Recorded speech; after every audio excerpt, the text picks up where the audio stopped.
साथीहरू नमस्कार।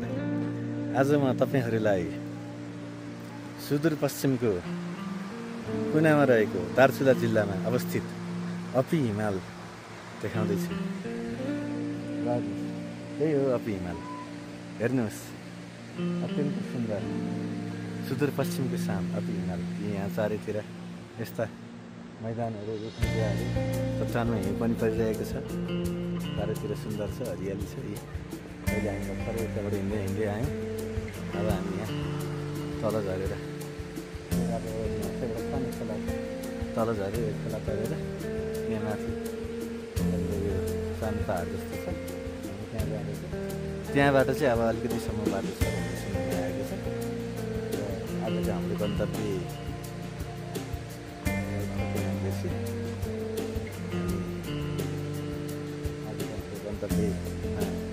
लगभग अब 2 घन्टा पुग्छौँ।